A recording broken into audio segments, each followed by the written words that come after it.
नमस्कार सबको। आज हमारा चर्चा का विषय है नरेंद्र मोदी जी की 103 मिनट की स्पीच। हर जगह उसी स्पीच के बारे में बातें हो रही हैं क्योंकि ये आज तक की नरेंद्र मोदी जी की सबसे बड़ी स्पीच है जिसमें उन्होंने बहुत सी बातें कही। आगे आने वाले एक दशक में क्या करने वाले हैं, 1947 तक क्या करने वाले हैं और आज तक उन्होंने क्या क्या किया है। चीजों को हम थोड़ा सा सिंपल करके समझेंगे कि क्या क्या बातें हुई हैं, किस किस चीज के ऊपर उन्होंने बोला कि हमने ये अचीव कर लिया है या हम अचीव करने वाले हैं। तो इस पूरी स्पीच का जो सबसे बड़ा एक हाईलाइट पॉइंट था वो था सुदर्शन सुदर्शन चक्र, जो कि भारत को चारों तरफ से वो अ, कोई भी अगर दुश्मन देश हम पे हमला करता है तो उनकी मिसाइल वगैरह को वो रोकेगा। तो हम थोड़ा सा इसको सिंपल तरीके से समझते हैं, ऐसा क्यों हो रहा है। ऐसा इसलिए हो रहा है क्योंकि आज के दिन आप देख रहे हैं कि लड़ाई करने के तरीके बहुत अलग अलग हो रहे हैं।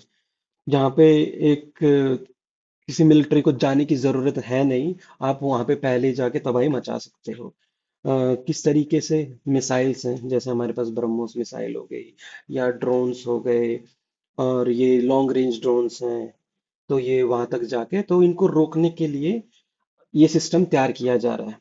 मतलब युद्ध नीतियां बहुत चेंज हो गई हैं आज के दिन। आपको पूरी आर्मी लेके उतरने की जरूरत नहीं है किसी भी देश में लड़ने के लिए। आप अपने देश में बैठे बैठे वहां पर थोड़े से हालात खराब कर सकते हो, जिस तरीके से अभी भारत ने किया। आर्मी, थल सेना का कहीं पे इतना इस्तेमाल नहीं हुआ, खाली ब्रह्मोस मिसाइल से या और दो तीन जो हमारे मिसाइल सिस्टम है उनसे।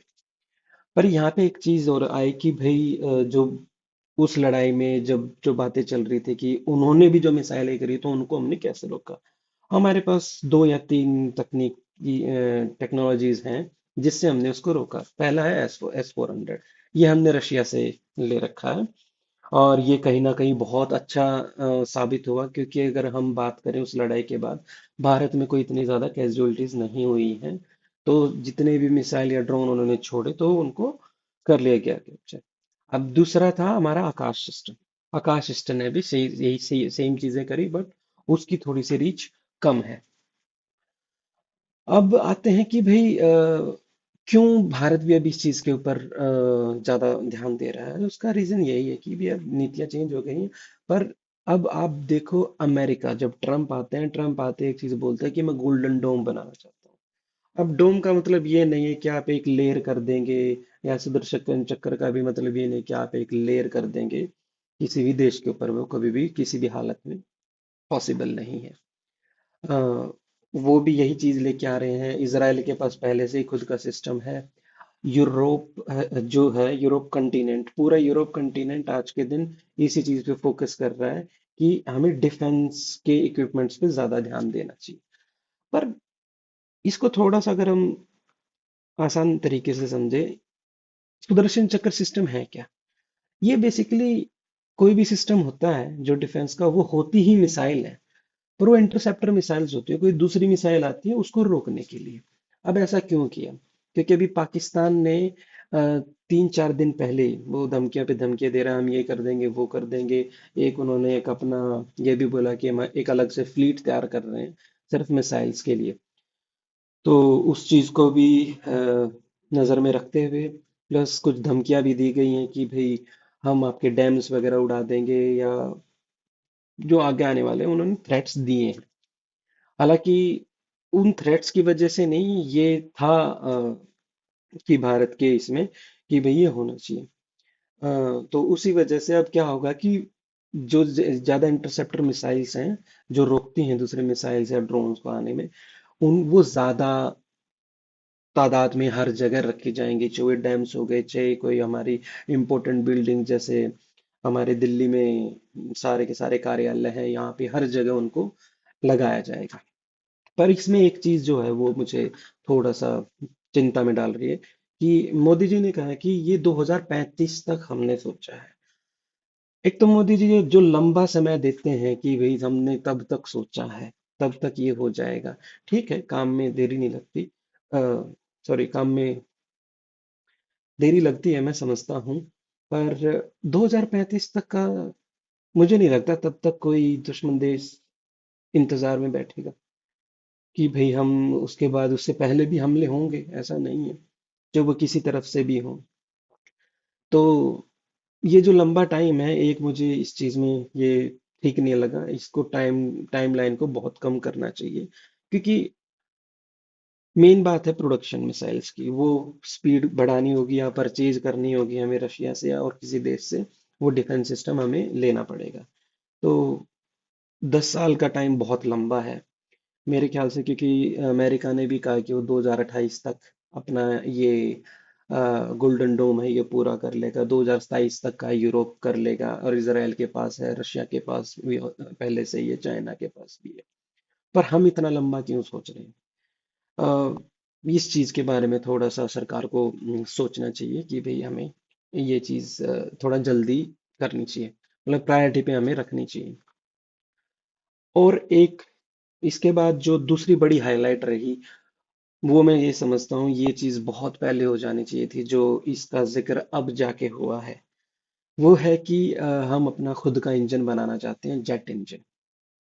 मैं अगर बात करूँ दूसरे देशों की, उन्होंने 1990 से पहले से ही इन सब इंजनों पे महारत महारत हासिल कर ली थी, जिस पे आज भारत अभी सोचना शुरू कर रहा है। और मोदी जी कह रहे हैं कि मैं युवा से चाहता हूँ, इंजीनियर से चाहता हूँ कि भाई वो आगे बढ़े और हम उनको सपोर्ट करेंगे। ये चीजें अभी हम स्टार्ट कुछ नहीं हुआ है, सिर्फ बातें बोली गई हैं कि भाई ये करना चाहिए। पर मैं ये समझता हूँ कि ये चीजें बहुत पहले हो सकती थी, जिनको अभी होने में टाइम लग रहा है। 2025 है आज। आज हर देश सबसे ज्यादा इन्वेस्टमेंट अपने हथियारों में ही कर रहा है। और सबसे बड़ी चीज है कि भाई आत्मनिर्भर की जो बात है, जिस पे मोदी जी अड़े हुए हैं, पर उसमें मुझे ऐसा लगता है कि कहीं ना कहीं वो थोड़े से डिले हैं उस चीज में। उस चीज को थोड़ा सा पहले करना चाहिए, क्योंकि मैं समझता हूँ आज के दिन हम हमारे पास पैसे की कमी नहीं है, हमारे पास संसाधन की कमी नहीं है। अगर हमें बनाना है तो हमको टाइम इतना नहीं लेना चाहिए, उसको हमें बहुत जल्दी ले लेना चाहिए। क्यों? क्योंकि एक चीज है, क्योंकि जिस तरीके से अभी ट्रम्प ने बोला कि भाई मैं भारत पे टैरिफ लगा रहा हूँ, ये वजह है भाई, इस वजह से। कल को अगर ट्रम्प ये कह देता है कि मैं आपको हवाई जहाज नहीं दूंगा, जेट नहीं दूंगा, तो क्या करोगे आप? तो इसलिए आत्मनिर्भर होना जरूरी है। और और उस चीज में महारत हासिल करना, फिर भारत सिर्फ गिने चुने देशों में आ जाएगा जो जेट इंजिन्स बनाते हैं। तो ये थी कि भाई दूसरी हाईलाइट की जिसके ऊपर ध्यान दिया जाएगा। और एक जो सबसे बड़ी हाईलाइट थी, क्योंकि उन्होंने बातें तो बहुत सारी करी हैं, वही अपनी पेंशन स्कीम्स के बारे में बताना अपनी, और कोई भी उन्होंने जो स्कीम्स लाई हैं या फार्मर्स के लिए, वो ट्रम्प के सामने खड़े रहे हैं। बहुत सारी चीजें, डिजास्टर मैनेजमेंट सिस्टम हो गया, वुमेन एम्पावरमेंट के बारे में बात करी, और भी कई सारी चीजें। मगर जो तीसरी जो सबसे बड़ी हाईलाइट है, जिस पे मैं ये समझता हूँ आज भारत के यूथ को इस चीज को बड़ी ध्यान से सुनना चाहिए कि सरकार आपको क्या बताना चाह रही है।